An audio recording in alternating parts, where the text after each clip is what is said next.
Hello everyone, कैसे हैं आप सब। आज करेंगे अपन लक्ष्मीकांत का चैप्टर नंबर 16 आपातकालीन प्रावधान इमरजेंसी प्रोविजंस। फिर अपन चैप्टर करेंगे जैसे अपन हर चैप्टर में करते हैं, पहले चैप्टर और फिर उसके बाद में उसके 50 MCQ। मेरा ब्रीफ इंट्रोडक्शंस मैं यूपीएससी एस्पायरेंट हूँ। मैंने आईएएस मेंस और पीसीएस प्रीलिम्स मैंने क्वालिफाई किया हुआ है यूपीपीसीएस का, और मेरा इंटरव्यू कॉल नहीं हुआ था। मेरी प्रिपरेशन रनिंग में है और मैंने एक छोटा सा ये प्लेटफॉर्म स्टार्ट किया है। मैंने ऐसे लोगों के लिए है जो मेरे छोटे बड़े बहन भाई हैं, जो मतलब हिंदी मीडियम से है मोस्टली, और उनको मटेरियल को लेके बहुत प्रॉब्लम होती है। तो मैं उनकी एक तरह से हेल्प करना चाह रही हूँ, क्योंकि मैंने बहुत स्ट्रगल किया है मटेरियल के लिए, और ये मेरे खुद के बनाए हुए शॉर्ट नोट्स है।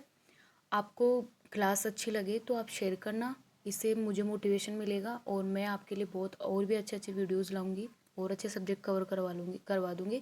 लक्ष्मीकांत में कंप्लीट करवाऊंगी, और इस अपने 15 चैप्टर कंप्लीट हो गए हैं, उसके प्लेलिस्ट में जाके आप देख सकते हो MCQ के साथ में। ऐसे ही अपन ने हिस्ट्री में भी आर्ट एंड कल्चर शुरू करिए, फाइन आर्ट NCERT चल रही 11th क्लास की, उसमें अपन ने 3 चैप्टर कंप्लीट कर लिया है। उसमें 8 चैप्टर है, अपन 8 दिन में कंप्लीट कर देंगे। तो अगर आपको मेरी ये कोशिश अच्छी लगे तो प्लीज़ आप मुझे सपोर्ट कीजिए। मैंने ये MCQ सीरीज इसलिए स्टार्ट करी है, पहले मैं MCQ करवाए मैंने 1-2 चैप्टर में, लेकिन फिर मैंने बाद में सोचा कि अगर आप डायरेक्ट MCQ करेंगे तो आपको चैप्टर के बारे में तो कुछ पता ही नहीं होगा। इसलिए फिर मैंने अपने खुद के बनाए हुए नोट्स थे उसको मैंने इसमें ऐड ऑन कर दिया। अगर आपको ज़्यादा एक्सप्लेनेशन पढ़ना है और भी, तो आप लक्ष्मीकांत उठा के पढ़ सकते हो। लक्ष्मीकांत जो बुक है, आपको अगर आपके पास है तो आप वो पढ़ लो, एक बार 1 या 2 रीडिंग लगा लो, और नहीं है तो मैं लिंक डिस्क्रिप्शन में दे दूँगी। जो बुक मेरे पास है, मैंने जिस बुक से मैंने नोट्स बनाए, आप वो लेके आराम से आप उसको 1 से 2 रीडिंग लगा लो और फिर ये क्लास ले लो। फिर आपका जो भी मतलब पॉलिटी का रिलेटेड है जो सारा कवर हो जाएगा। ठीक है, आप जिस भी एग्ज़ाम की तैयारी करो, UPSC UPPCS वनडे एग्ज़ाम्स, तो आपके लिए है ये वीडियो बहुत इंपॉर्टेंट होने वाली है। आप एक क्लास लेके देखो, उसके बाद में आपको पता चल जाएगा कि अपना मटेरियल कितना एग्ज़ाम से कनेक्ट है। फ्रेंड्स, अगर आपको कोई चीज़ समझ में नहीं आ रही है तो आप मुझे मैसेज करके बोल सकते हो। अगर मुझे कोई पढ़ाने में कोई इम्प्रूवमेंट करना है तो प्लीज़ आप मुझे सजेस्ट कीजिए। स्टार्ट करते हैं। आपातकालीन प्रावधान का इंट्रोडक्शन। भारतीय संविधान के भाग 18 में है ये। तो भाग 18 अनुच्छेद 352 से 360 तक आपातकालीन प्रावधान जो इमरजेंसी प्रोविजंस दिए गए हैं। ये पता होना चाहिए आपको कि इमरजेंसी का एक्सप्लेनेशन कहाँ से कहाँ तक है। तो आर्टिकल 352 से 360 तक ये प्रावधान का उल्लेख है। इनका उद्देश्य क्या था? तो इनका उद्देश्य है कि जब देश या राज्य असामान्य परिस्थितियों में हो तब सरकार को विशेष शक्तियां देना, ताकि संविधान का कार्यान्वयन सुचारू रूप से चलता रहे। संविधान निर्माताओं ने इन प्रावधानों को जर्मनी और ब्रिटेन के संविधान से प्रेरित होकर बनाया था। पहला क्वेश्चन तो यही बन जाता है कि ये कौन से देश के संविधान से अपन ने अडॉप्ट किया है। तो जर्मनी और ब्रिटेन के दोनों को संविधान को पढ़ के और फिर उनका दोनों का मिक्सचर रूप भारत के संविधान में लिया गया है, जहां आपातकालीन प्रावधान किए गए हैं। फिर आगे देखते हैं, समझ में आया आपको? आपातकाल के प्रावधान, टाइप्स ऑफ इमरजेंसीज। अब क्या क्या नाम है इनके, क्या क्या मतलब कितने प्रकार के हैं? तो आपातकालीन संविधान में जो 3 प्रकार का प्रावधान है आपातकाल को लेके, तो इसके कौन कौन से प्रकार है, कौन कौन से आर्टिकल्स में बात कही गई है, और इनके कब कब लगेगा, उनके कारण और अन्य नाम। ठीक है। राष्ट्रीय आपातकाल, पहला है राष्ट्रीय आपातकाल। ठीक है, इसको नेशनल इमरजेंसी भी बोलते हैं।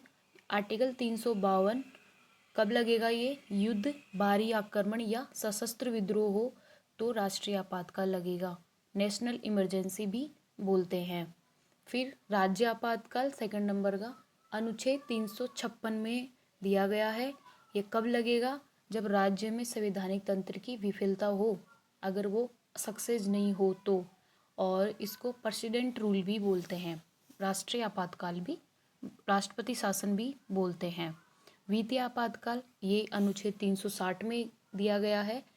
कब होगा ये? वित्तीय स्थिरता को जब खतरा हो, फाइनेंशियल इमरजेंसी।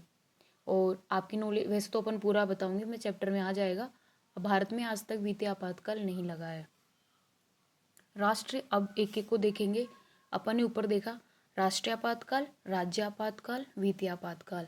सिर्फ आपको इतना पता होना चाहिए, यहाँ पे ऊपर जो अपन ने देखा राष्ट्रीय आपातकाल अनुच्छेद 352 में है, युद्ध भारी आक्रमण की कंडीशन में लगेगा। राज्य आपातकाल अनुच्छेद 356 में है, राज्य में संवैधानिक तंत्र की विफलता पे लगेगा, इसको प्रेसिडेंट रूल भी बोलते हैं। और वित्तीय आपातकाल है अनुच्छेद 360 के तहत लगेगा, जब वित्तीय स्थिरता की खतरा हो, फाइनेंशियल इमरजेंसी बोलते हैं। ठीक है, आगे बढ़ते हैं। राष्ट्रीय आपातकाल नेशनल इमरजेंसी आर्टिकल 352 कब लागू होता है? जब भारत की सुरक्षा को खतरा हो, युद्ध, भारी आक्रमण या सशस्त्र विद्रोह, आर्म्ड रिबेलियंस से जब कोई भी ऐसी कंडीशन होगी, युद्ध होगा, भारी आक्रमण हो जाए कोई, या सशस्त्र विद्रोह हो जाए देश के अंदर, तो राष्ट्रीय आपातकाल लगेगा नेशनल इमरजेंसी आर्टिकल 352 के तहत। अब इसमें कब कब संशोधन हुए? तो संशोधन है पहला तो 44वां संविधान संशोधन 1978 के अनुसार आंतरिक अशांति, जो इंटरनल डिस्टर्बेंस शब्द को हटाकर सशस्त्र विद्रोह किया गया। पहले आंतरिक अशांति पर भी राष्ट्रीय आपातकाल लग जाता था, लेकिन 44वें संविधान संशोधन के बाद 1978 के बाद आंतरिक अशांति की जगह वहाँ क्या कर दिया गया, ठाकर सशस्त्र विद्रोह कर दिया गया। ऐसी कंडीशन होगी तो राष्ट्रीय आपातकाल लगेगा। अब इसकी प्रोसेस क्या होगी आपातकाल की? राष्ट्रीय आपातकाल की प्रोसेस होगी, राष्ट्रपति मंत्रिपरिषद की लिखित सलाह पर आपातकाल घोषित कर सकते हैं। जब उसको मंत्रिपरिषद राष्ट्रपति को लिखित में जब सलाह देगी, राइटिंग में जब सलाह देगी, तो राष्ट्रपति उसको आपातकाल को घोषित कर सकते हैं। संसद के दोनों सदनों से 1 महीने के भीतर अनुमोदन आवश्यक है। जैसे मंत्रिपरिषद ने लिखित में दे दिया कि राष्ट्रपति जी राष्ट्रीय आपातकाल लगाओ, सशस्त्र विद्रोह की कंडीशन हो गई है या भारी आक्रमण का संदेह है या भारी आक्रमण हो गया है, तो राष्ट्रपति उसकी घोषणा कर सकता है, लेकिन उसके 1 महीने के भीतर संसद के दोनों सदनों से अनुमोदन आवश्यक है। ठीक है, एक बार स्वीकृति मिलने के बाद यह 6 महीने के लिए बढ़ाया जा सकता है। अगर एक बार संसद उसको 1 महीने के भीतर उसका अनुमोदन कर देती है कि हाँ सही है, आपातकाल होना चाहिए, उसको स्वीकृति दे देती है, तो फिर वो 6 महीने के लिए ही बढ़ता है। और फिर अगर आगे और बढ़ाना है तो फिर वापस से संसद से क्या दोनों सदनों से सहमति लेनी पड़ेगी, फिर 6 महीने के लिए बढ़ा सकते हैं। अब ये तो इसकी प्रोसेस हो गई आपातकाल की। फिर आगे है इसके क्या प्रभाव होंगे। अब राष्ट्रीय आपातकाल लग रहा है देश में, नेशनल इमरजेंसी, तो उसका इम्पैक्ट भी होगा। अब उसके क्या क्या इम्पैक्ट होंगे? प्रभाव, केंद्र को राज्य पर नियंत्रण की शक्ति बढ़ जाती है। सेंट्रल यहाँ पे बहुत ज़्यादा शक्तिशाली हो जाता है, केंद्र को राज्य को नियंत्रण में ले लेता है। संसद राज्य सूची के विषयों पर कानून बना सकती है। अब उस टाइम पे जब राष्ट्रीय आपातकाल लगा है तो संसद ही राज्यों के लिए कानून बनाएगी। मौलिक अधिकारों, जो फंडामेंटल राइट्स अपने पर प्रतिबंध लग सकता है, विशेष रूप से अनुच्छेद 19, जो अपन मौलिक अधिकार में पढ़े हैं ना, फंडामेंटल राइट्स, अनुच्छेद 19 अभिव्यक्ति का अधिकार, ठीक है, स्वतंत्र अभिव्यक्ति का अधिकार। तो वहाँ पे जब राष्ट्रीय आपातकाल इमरजेंसी होगी तो अनुच्छेद 19 पे प्रतिबंध लग सकता है। कार्यपालिका, विधायिका और न्यायपालिका की शक्तियाँ केंद्र के अधीन आ जाती है। जो तीनों शक्तियाँ हैं, कार्यपालिका, विधायिका, न्यायपालिका संबंधित जो भी शक्तियाँ होगी वो सेंट्रलाइज हो जाएगी। ठीक है, इसके ये प्रभाव होंगे। ऐतिहासिक दृष्टि से भारत में 3 बार राष्ट्रीय आपातकाल लगाया गया। अब ये कब कब लगाया गया, इनको ये इम्पोर्टेंट है। भारत में 3 बार राष्ट्रीय आपातकाल लगा, वो कब कब लगा ये आपको पता होना चाहिए। 1962 में जब चीन के साथ भारत का युद्ध हुआ, 1971 जब पाकिस्तान के साथ युद्ध हुआ, 1975 में आंतरिक संकट के, इंदिरा गांधी के टाइम पे लगा था, ये आंतरिक संकट के कारण लगाया गया था, ये रीज़न दिया गया था कि आंतरिक संकट है इसलिए हम राष्ट्रीय आपातकाल की घोषणा करते हैं। लेकिन जब 44 संविधान संशोधन हुआ तो इसकी जगह आंतरिक अशांति को हटा के वहाँ पर सशस्त्र विद्रोह कर दिया गया है। ठीक है, आज भारत में प्रेजेंट में आंतरिक अशांति को रीजन दे के राष्ट्रीय आपातकाल नहीं लगा सकते, ऐसा कोई प्रोविज़न नहीं है संविधान में। फिर है, अब ये राष्ट्रीय आपातकाल पूरा हुआ, आपको क्या क्या याद रखना है। राष्ट्रीय आपातकाल कौन से आर्टिकल के तहत आता है, इसके प्रभाव आपके मोटे मोटे आपको 4 से 5 प्रभाव, 4 ही प्रभाव दे रखे हैं, तो आपको 2 से 3 पॉइंट्स आपको याद होना चाहिए कि इसका क्या इम्पैक्ट होगा। इसमें सेंटर शक्तिशाली हो जाएगा, संसदीय राज्यों के लिए कानून बनाएगी, ठीक है। और ऐतिहासिक दृष्टि से कब कब लगा, तो ये मोस्टली 3 बार लगा। 1962 चीन युद्ध में, 1971 पाकिस्तान युद्ध, 1975 आंतरिक संकट में।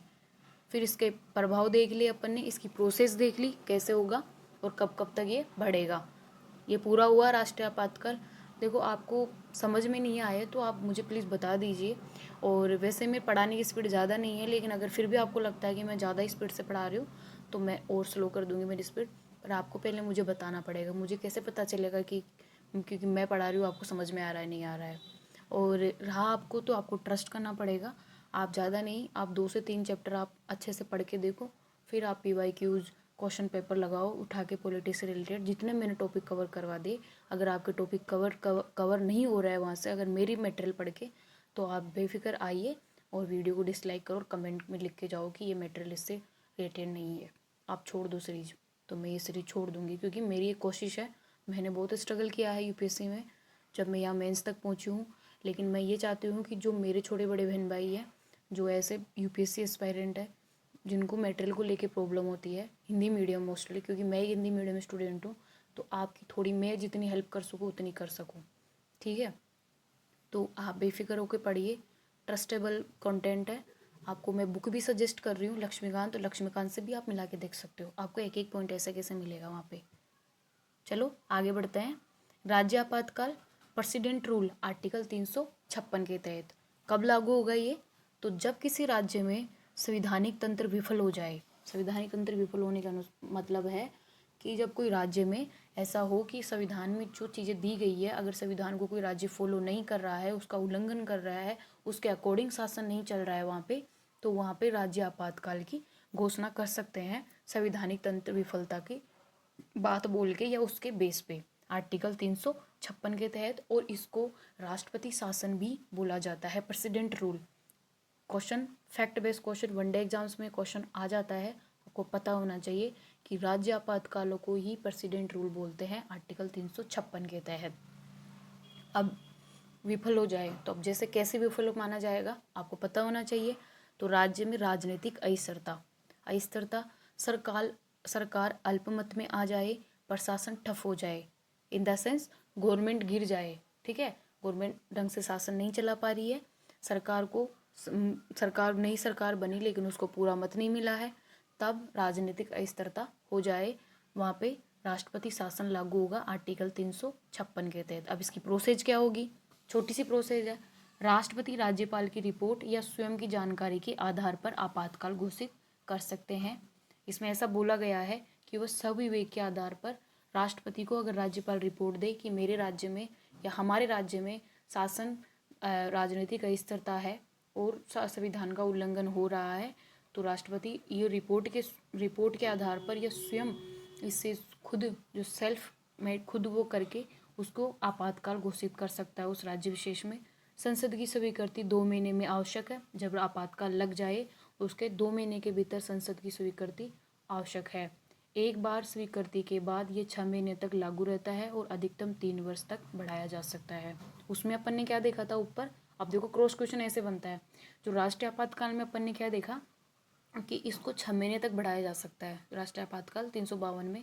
और जो ये राष्ट्रपति शासन है, जो राज्य आपातकाल है, उसको एक बार स्वीकृति मिलने के बाद 6 महीने तक बढ़ा सकते हैं। और 6 महीने तक बढ़ाते बढ़ाते कितनी बार बढ़ा सकते हैं, ओनली 3 वर्ष तक।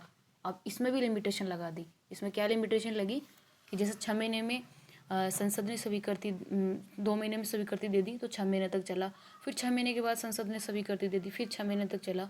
तो ये 6 महीने तक का भी जो काल होगा ना वो 3 वर्ष तक ही होगा। अब फिर 3 वर्ष कंप्लीट हो जाते हैं तो उसके बाद में राष्ट्रपति शासन नहीं लगेगा, वो खारिज हो जाएगा। ये ऐसे याद करना है आपको। अब इसके क्या इम्पैक्ट होंगे, तो राज्य की जो विधानसभा होगी वो निलंबित हो जाएगी या भंग हो जाएगी, वो नहीं रहेगी। राज्य का प्रशासन राष्ट्रपति के अधीन चला जाता है। नाम ही राष्ट्रपति शासन है तो सब कुछ बागडोर सारी राष्ट्रपति के अधीन चली जाएगी। संसद राज्य के विषय पर कानून बना सकती है। फिर संसद क्या करेगी, राज्य के विषय पर कानून बनेगी, राज्य सेंटर के हिसाब से चलेगा। फिर अब इसकी न्यायिक समीक्षा के ऊपर भी क्वेश्चन है। SR बोमई बनाम भारत संघ 1994 केस में सुप्रीम कोर्ट ने क्या कहा है कि राष्ट्रपति शासन न्यायिक समीक्षा के अधीन है, यानी राष्ट्रपति का निर्णय अदालत में चुनौती योग्य है। उसको बोला जा सकता है कि आपने किस बेस पे निर्णय लिया है।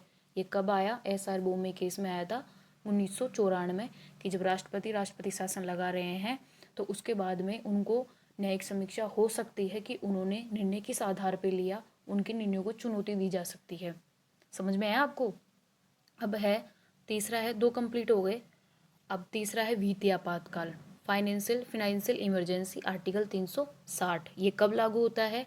जब भारत की वित्तीय स्थिरता या साख को खतरा हो। प्रक्रिया क्या होगी इसकी प्रोसेस होगी, राष्ट्रपति द्वारा घोषणा, राष्ट्रपति घोषणा करेंगे, संसद की मंजूरी 2 महीने के भीतर मिलनी चाहिए, अनिश्चित काल तक चल सकता है, कोई समय सीमा नहीं है। पता होना चाहिए आपको कि 360 के तहत जो वित्तीय आपातकाल लगेगा तो वो अनिश्चित काल तक बढ़ सकता है, संसद की मंजूरी 2 महीने के भीतर मिलनी चाहिए और राष्ट्रपति इसकी घोषणा करेंगे। प्रभाव क्या होगा? केंद्र को राज्यों की वित्तीय शक्तियों पर नियंत्रण, केंद्र फिर शक्तिशाली हो जाएगा, राज्यों की वित्तीय शक्ति इसके अधीन आ जाएगी, केंद्र के अधीन। सरकारी कर्मचारियों के वेतन घटाए जा सकते हैं, क्योंकि फिनेंशियली कंडीशन है तो वहाँ पर सरकारी कर्मचारियों का वेतन घट जाएगा। सभी राज्यों के बजट राष्ट्रपति की स्वीकृति से बनेंगे। जो भी राज्य के बजट पास होंगे सारे राज्यों के, वो राष्ट्रपति की देख रेख में होंगे। वो जब स्वीकृति देंगे उन्हीं के हिसाब से वो बजट बनाएंगे। अब तक भारत में कभी भी वित्तीय आपातकाल लागू नहीं हुआ है। ये बहुत बार एक क्वेश्चन आ गया है PCS में और UPSC प्रीलिम्स में भी पूछा जा चुका है अभी तक। आपके एग्जाम जो वनडे एग्जाम्स वहाँ देख सकते हो आप, वित्तीय आपातकाल का क्वेश्चन अच्छा दे देते हैं बना के घुमा के, और बच्चे घूम जाते हैं उसमें कि आपातकाल का प्रावधान है, तो लगा भी होगा, लेकिन आपको माइंड में क्लियर होना चाहिए 100% कि वित्तीय आपातकाल भारत में आज तक कभी नहीं लगा है। अब आपातकाल के दौरान मौलिक अधिकारों की स्थिति, ये बहुत इंपॉर्टेंट है, इसमें से सीधा क्वेश्चन बनता है। आपको खुद को अगर मतलब प्रॉब्लम हो रही है कि ज़्यादा ये भी नोट ज़्यादा लग रहे हो, आप साथ में क्लास ज़्यादा तेज स्पीड नहीं है, आप शॉर्ट नोट्स बना लो खुद के साथ क्लास के साथ में, ठीक है? 1 मिनट। आपातकाल के दौरान मौलिक अधिकारों की स्थिति, अनुच्छेद अधिकार कौन से और स्थिति क्या होगी? तो अनुच्छेद 19 स्वतंत्रता के अधिकार निलंबित राष्ट्रीय आपातकाल में। 1 मिनट। आपातकाल के दौरान मौलिक अधिकारों की स्थिति, अनुच्छेद 19 स्वतंत्रता के अधिकार निलंबित हो जाएगा राष्ट्रीय आपातकाल में। अनुच्छेद 20 और 21 जीवन और स्वतंत्रता का अधिकार निलंबित नहीं किया जा सकता। ये पता होना चाहिए आपको।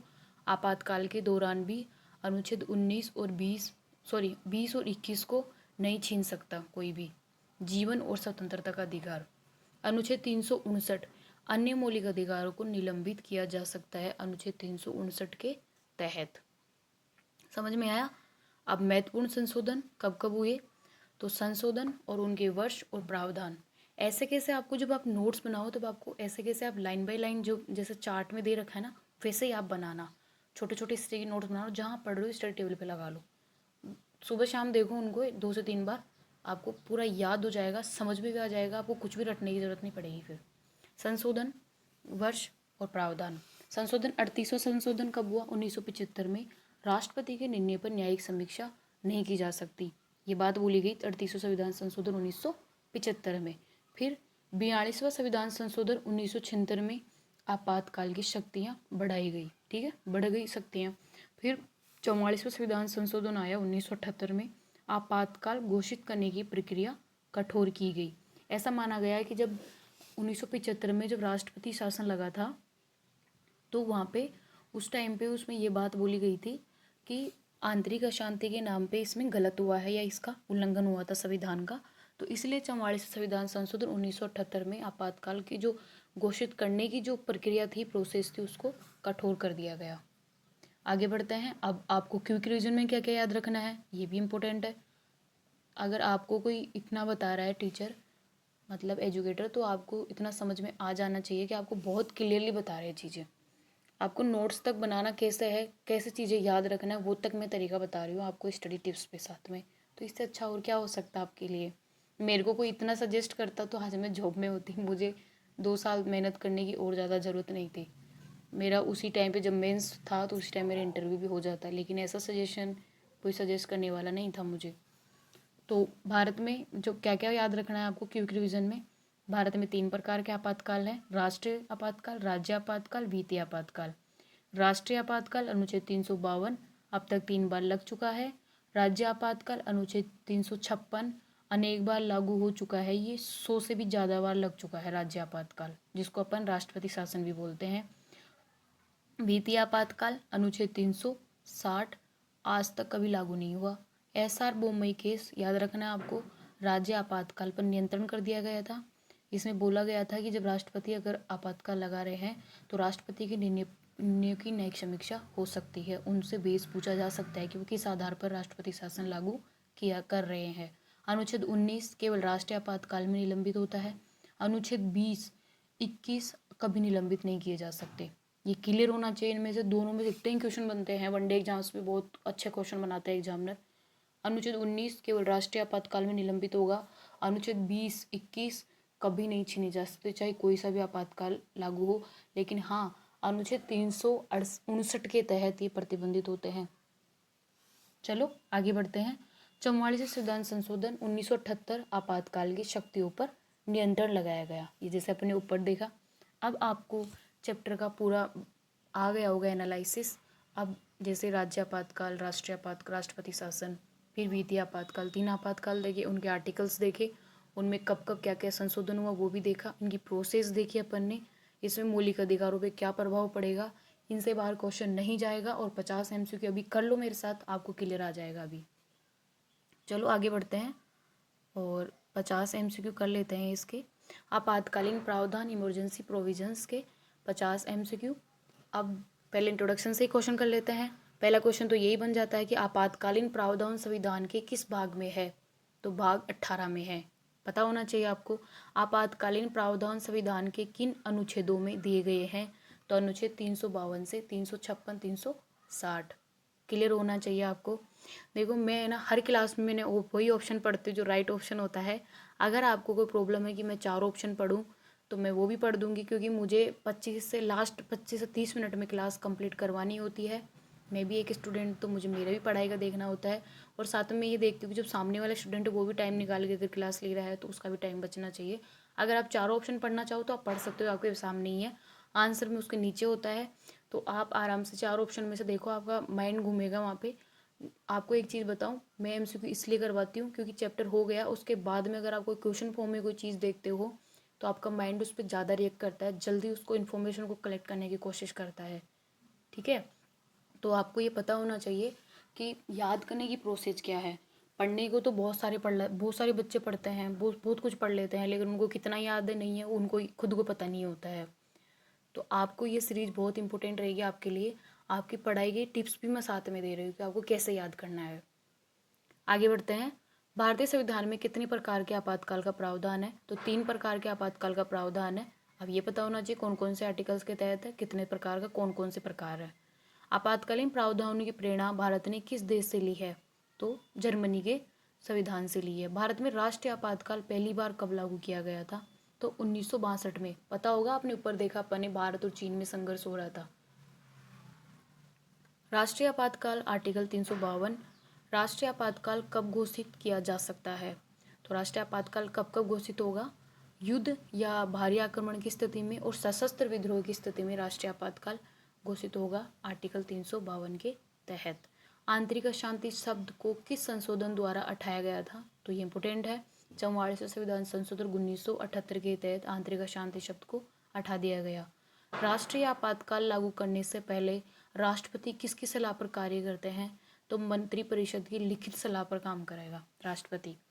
ठीक है, अगर वो लिखित में देते हैं तो फिर वो राष्ट्रीय आपातकाल लागू करेंगे। राष्ट्रीय आपातकाल की मंजूरी संसद से कितने समय में लेनी होती है, राष्ट्रीय आपातकाल लगा हो तो उस टाइम पे 1 माह में उसकी मंजूरी मिलना जरूरी होता है। राष्ट्रीय आपातकाल एक बार स्वीकृत होने के बाद कितने समय तक चलता है, तो 6 माह तक। ये अनिश्चित तो वित्तीय आपातकाल है, ऑप्शन में दिख रहा है ना आपको, तो ये अनिश्चित तो ओनली वित्तीय आपातकाल में है। राष्ट्रीय आपातकाल 6 माह तक बढ़ सकता है। राष्ट्रीय आपातकाल के क्या प्रभाव होंगे, तो राष्ट्रीय आपातकाल में कौन सा मौलिक अधिकार निलंबित हो सकता है, आर्टिकल 19 अभिव्यक्ति का अधिकार। राष्ट्रीय आपातकाल के दौरान कौन से अधिकार निलंबित नहीं किए जा सकते? तो अनुच्छेद 20 और 21। राष्ट्रीय आपातकाल की घोषणा कौन करता है? तो राष्ट्रपति घोषणा करता है। आपातकाल की घोषणा के बाद कौन राज्य सूची के विषयों पर कानून बना सकता है? तो केवल संसद राज्य के विषय पर कानून बनाएगी। भारत में कुल कितनी बार राष्ट्रीय आपातकाल लागू हुआ है? तो 3 बार, 62, 1962, 1971 और 1975। राज्य आपातकाल, आर्टिकल 356 के बारे में। राज्य आपातकाल को सामान्य भाषा में क्या कहा जाता है? तो राष्ट्रपति शासन। राज्य आपातकाल किस अनुच्छेद में है? तो अनुच्छेद 356। राज्य आपातकाल की घोषणा किसकी रिपोर्ट पर होती है? तो राज्यपाल रिपोर्ट करता है राष्ट्रपति को, फिर राष्ट्रपति उसकी घोषणा करते हैं। राज्य आपातकाल कितने समय तक लागू रह सकता है? तो अधिकतम 3 वर्ष तक लागू रह सकता है। राज्य आपातकाल के दौरान राज्य विधानसभा में क्या क्या प्रोसेस होगी? तो निलंबित रहती है, भंग हो जाती है, केंद्र के अधीन आती है, उपरोक्त सभी चीजें होंगी उसमें राज्य आपातकाल के दौरान।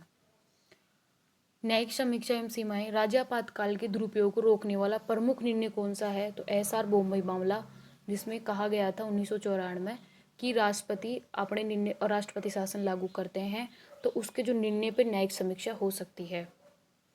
एसआर बोम्बई केस का निर्णय किस वर्ष हुआ था? तो 1994 में। राज्य आपातकाल में राष्ट्रपति शासन लागू करने का आधार क्या होता है? तो राज्यपाल की रिपोर्ट। राज्य आपातकाल की मंजूरी संसद से कितने समय में लेनी होती है? तो 2 माह में उसकी मंजूरी लेनी होती है संसद की। राष्ट्रपति शासन के दौरान राज्य का शासन कौन संभालता है?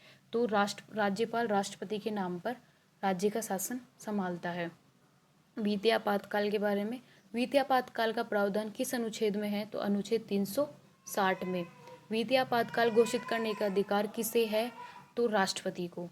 वित्तीय आपातकाल कब घोषित किया जा सकता है? जब देश की वित्तीय स्थिरता को खतरा हो। भारत में अब तक कितनी बार वित्तीय आपातकाल घोषित हुआ है? ऐसा क्वेश्चन बनता है एग्जैक्ट, कभी नहीं हुआ है। वित्तीय आपातकाल की अवधि कितनी होती है? अनिश्चित काल तक बढ़ाया जा सकता है।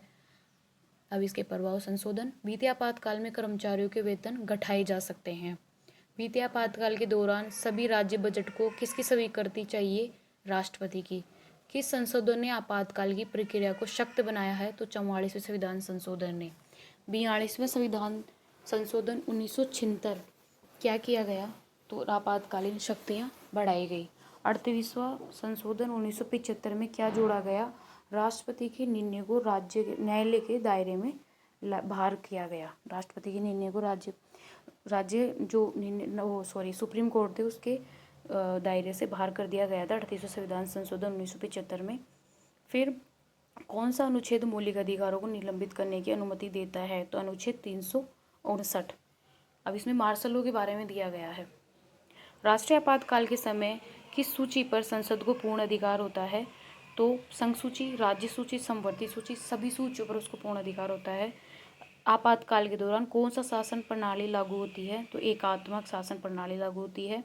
1975 का आपातकाल किस कारण लागू किया गया था? आंतरिक संकट के आधार पर। आपातकाल में राष्ट्रपति को सलाह कौन देता है? तो मंत्रिपरिषद।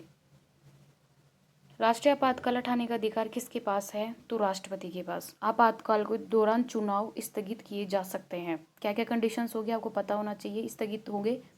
आपातकाल के समय लोकसभा की अवधि कितनी बढ़ाई जा सकती है? तो 1 वर्ष तक। 44वां संविधान संशोधन किस प्रधानमंत्री के काल में हुआ था? तो मोरारजी देसाई के काल में। ये फैक्ट बेस्ड क्वेश्चन होता है, इंपॉर्टेंट क्वेश्चन है। कौन सा अनुच्छेद राज्य की रक्षा का दायित्व केंद्र को देता है? तो अनुच्छेद 355। आपातकालीन स्थिति में किस अनुच्छेद के तहत अधिकार निलंबित होते हैं? तो अनुच्छेद 358 के तहत। राष्ट्रपति शासन कितनी बार भारत में लागू हुआ है? तो 100 से भी 100 प्लस, मतलब 100 से अधिक बार ही लागू हो चुका है अब तक। राज्य आपातकाल की अधिकतम अवधि बढ़ाने के लिए कौन सी शर्त आवश्यक है? तो राष्ट्रीय आपातकाल लागू होना। आपातकाल के दौरान न्यायपालिका की क्या भूमिका होती है? तो न्यायपालिका की सीमित भूमिका हो जाती है, वहाँ पे संसद शक्तिशाली हो जाती है। आपातकालीन प्रावधानों का मुख्य उद्देश्य क्या है? तो असामान्य स्थितियों में व्यवस्था बनाए रखना, इसका सबसे इम्पोर्टेंट उद्देश्य यही होता है। इसीलिए संविधान में इनका उल्लेख किया गया है। इस तरीके से अपना आपातकालीन प्रावधान वाला चैप्टर कंप्लीट हुआ और उसके प्लस 50 एमसीक्यू भी कंप्लीट हो गए। आज लक्ष्मीकांत के 16 चैप्टर मैंने कंप्लीट करवा दिए प्लस एमसीक्यू के साथ। प्लेलिस्ट में जाके आप देख सकते हो।